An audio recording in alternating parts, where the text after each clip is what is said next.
কথা বলতে পারছি স্বাধীনভাবে। অসহায়ত্বের করুণ দিনের কথা বলে মাথা উঁচু করে বাঁচার ভিত্তি পেয়েছি, দৃঢ় পদক্ষেপের সামনে এমন রাস্তা পেয়েছি। বঞ্চনা নিপীড়নের কালো পর্দা সরিয়ে উন্মুক্ত আকাশ দেখার দৃষ্টি পেয়েছি।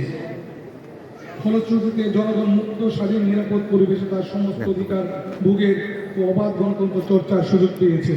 স্রষ্টা জুলাই আগস্ট 2024-এর বিপ্লব ছাত্র জনতার আত্মবলিদানের আদর্শ উদ্বুদ্ধ হয়ে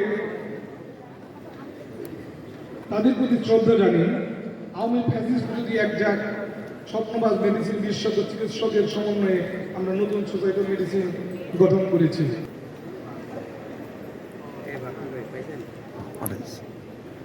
সভাপতি, স্বাস্থ্য মানুষের মৌলিক অধিকার, শিক্ষা মানুষের মৌলিক অধিকার, গুরুত্বপূর্ণ দুটি মৌলিক অধিকার নিয়ে আমরা চিকিৎসক সমাজ কাজ করে যাচ্ছি। চিকিৎসা বিজ্ঞানের বিশেষ পেশায় জড়িত থাকতে পেরে আমরা গর্বিত।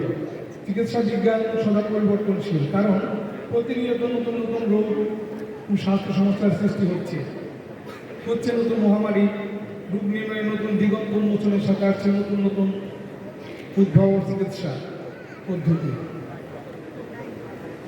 চিকিৎসা শিক্ষা প্রতিনিয়ত পরিবর্তিত হচ্ছে।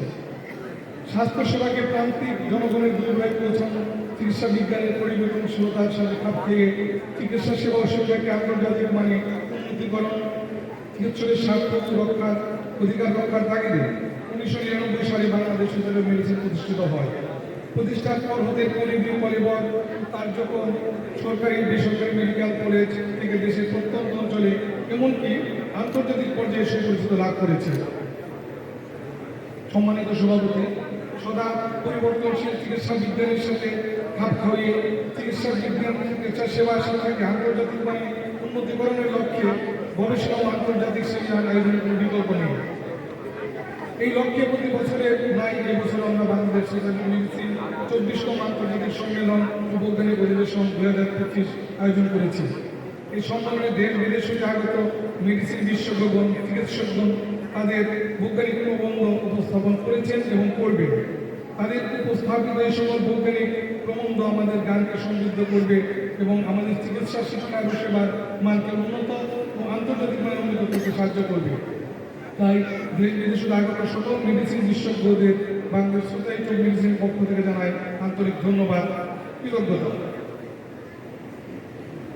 আমরা যে নতুন সোসাইটি গঠন করেছি, এটা হবে না কোনো ব্যক্তিগত স্বার্থ সিদ্ধি, বৈষম্য আর বঞ্চনা প্রতিষ্ঠান। আমাদের রয়েছে নতুন দৃষ্টিভঙ্গি, নতুন ভাবধারা। ব্যক্তিগত স্বার্থ সিদ্ধি, বৈষম্য আর বঞ্চনার ঊর্ধ্বে উঠে এই প্রতিষ্ঠান হবে সকল মেডিসিন বিশেষজ্ঞের প্রাণের প্রতিষ্ঠান, ভালোবাসার প্রতিষ্ঠান। আমাদের হবে নতুন স্লোগান, নতুন বাংলাদেশ, নতুন দৃষ্টিভঙ্গি, নতুন society of medicine, new Bangladesh, new vision, new BSA.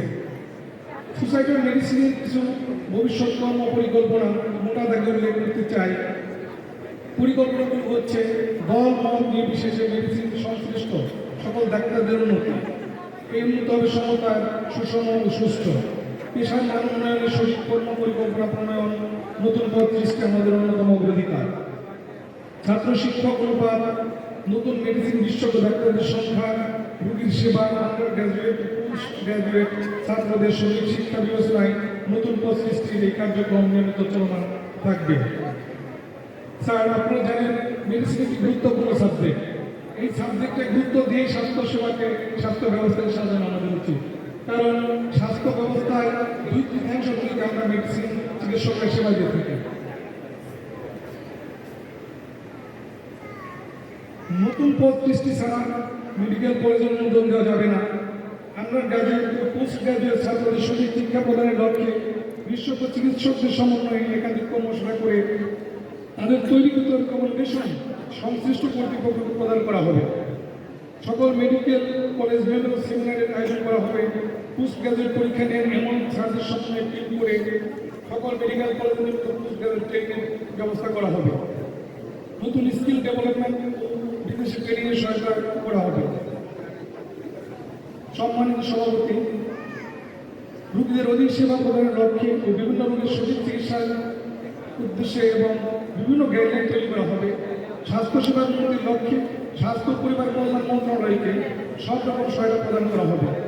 যে কোনো মহামারী, দুর্যোগ, বিভিন্ন রোগের প্রাদুর্ভাবে গাইডলাইন প্রণয়ন, চিকিৎসক প্রশিক্ষণ সহ সকল বিষয়ে স্বাস্থ্য ও পরিবার কল্যাণ ও স্বাস্থ্য দপ্তরকে সহায়তা করা হবে। আপনারা জেনে খুশি হবেন যে আমরা যেহেতু সামনে আমাদের ডেঙ্গু সম্ভাবনা আছে, আমাদের সোসাইটির থেকে আমরা আমাদের একটা স্টেটমেন্ট রেডি করেছি, ডেঙ্গু পজিশন স্টেটমেন্ট। আমরা এটা আমাদের মাননীয় স্বাস্থ্য উপদেষ্টাকে হস্তান্তর করব। আমাদের আজকে এই সভায় প্রধান অতিথি মাননীয় স্বাস্থ্য উপদেষ্টা উনি আমাকে জানিয়েছেন উনি একটি রাষ্ট্র গুরুত্বপূর্ণ ব্যস্ত থাকার কারণে আসতে পারেননি, কিন্তু উনি আমাদেরকে সহায়তা করার জন্য ওনার দ্বার মুক্ত করে দিয়েছেন। আমাদের বলেছেন আমরা যে কোনো দিন আমাদের সোসাইটি মেডিসিনের পক্ষ থেকে আমরা যে কয়জন যাইতে চাই ম্যাডামের সাথে বসে আমরা উনি আলোচনা করতে পারবো। উনি আমাদের মাঝে উপস্থিত হতে পারেননি, এই জন্য উনি দুঃখ প্রকাশ করেছেন। মেডিসিন সংশ্লিষ্ট সকল ডাক্তার তাদের পরিবারের সদস্যদের সহায়তা প্রদানে স্থায়ী কল্যাণ কাজ করা আমাদের একটি লক্ষ্য।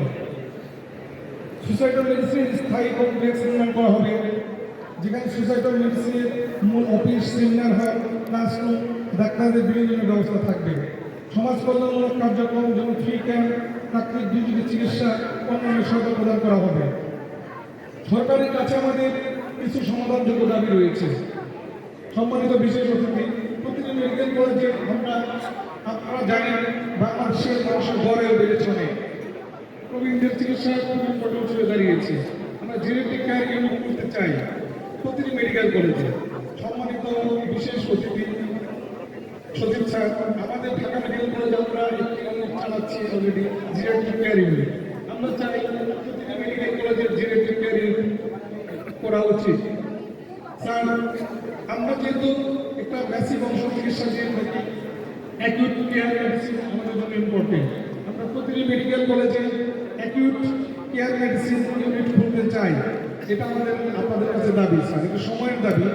আমরা যদি অ্যাকিউট কেয়ার না করতে পারি আমরা মডার্ন কমাতে পারবো না স্যার।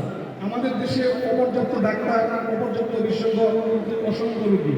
আমরা যদি ক্যাটাগরিক্যালি তাদেরকে ইমার্জেন্সি থেকে আলাদা করে অ্যাকিউট কেয়ার দিতে পারি, আমরা মডার্ন কমাতে সমর্থ হব ইনশাল্লাহ। মেডিকেল কলেজের সংখ্যা বৃদ্ধি, অনেক মেডিকেল কলেজের ছাত্র সংখ্যা বৃদ্ধি, রোগীর সংখ্যা বৃদ্ধির কারণে তাদের সঠিক সেবা ও অধিকতর ছাত্রদের শিক্ষা প্রদানের জন্য অধিক মেডিসিন শিক্ষক প্রয়োজন। তারপর জানেন fundamental of medicine is the most important.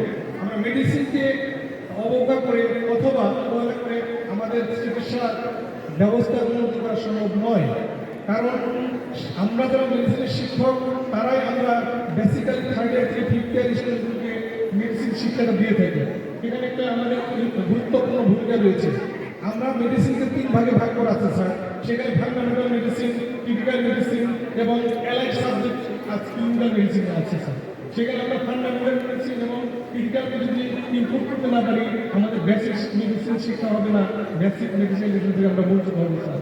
That's why আমাদের উচিত মেডিসিনের বিশ্বকে বাড়ানো এবং কোয়ালিটি টিচার আমাদের স্যার গঠন করা খুব জরুরি। আমরা কোয়ালিটি টিচার না ব্যবস্থা করতে পারলে আমাদের আমরা সামনে করতে পারবো না স্যার। স্যার আপনি জানেন আমাদের স্বাস্থ্যসেবাকে যদি আমরা সামনে এগিয়ে নিতে চাই, আমার প্রস্তাবনা থাকবে স্যার স্বাস্থ্যসেবা এবং শিক্ষাকে আলাদা করে নতুনভাবে আমাদের সামনে নিতে হবে।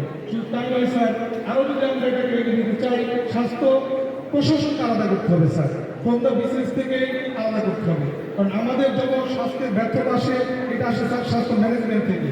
আমরা ম্যানেজমেন্ট করতে পারি না বলে অন্যান্য প্রশাসন দ্বারা ওনারা বলে থাকেন।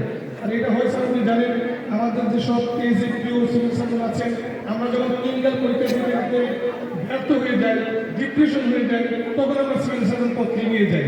আমরা তখন ডিপ্রেস থাকি অ্যাকচুয়ালি। আমরা যদি শুরুতেই বিসিএস এ স্বাস্থ্য প্রশাসনকে আলাদা করে ফেলি, ওখানে ক্যাটাগরিক্যালি তাদেরকে আমরা প্রশাসন ঢুকিয়ে দেই, আমাদের স্বাস্থ্য ব্যবস্থা একটা নতুন মোড় নেবে বলে আমি আশা করি। তাই সকল মেডিকেল কলেজ নতুন 35টি আবেদন জানাচ্ছি।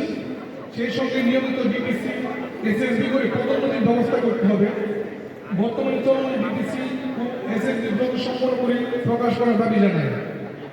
আমি শেষ বলতে চাই, বেসরকারি চিকিৎসকদের চাকরি নিরাপত্তা নিশ্চিতকরণ আইন সুনির্দিষ্টকরণ, বেতন কাঠামো, চাকরির বিধিমালা নির্ধারণ, পদোন্নতি নীতিমালা, পেনশন ও গ্র্যাজুয়েটি বিশেষ ব্যবস্থা বাংলাদেশ সরকার কাজ করবে ইনশাল্লাহ। আমরা সরকারকে সব দিক থেকে বের করতে চাই। বেসরকারি খাত আমাদের বিশাল একটা কাজ, সেখানে সুনির্দিষ্ট নীতিমালা না থাকলে আমাদের কাজ করা খুব অসম্ভব। আমাদের ডাক্তাররা অনিরাপত্তায় ভোগেন এবং তারা ঠিক মতো প্রাইভেট মেডিকেল কলেজগুলোতে স্পেশালি তারা খুব অবহেলিত থাকেন। সেক্ষেত্রে আমাদের দৃষ্টি দেওয়া উচিত বলে আমি মনে করি।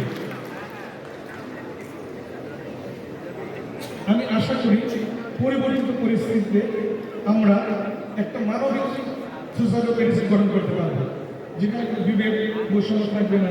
শুধু সুসাইডাল মেডিসিন নয় স্যার, আমরা একটা মানবিক বাংলাদেশ দেখতে চাই। আল্লাহ হাফেজ। সকলকে অশেষ ধন্যবাদ এবং কৃতজ্ঞতা প্রকাশ করছি।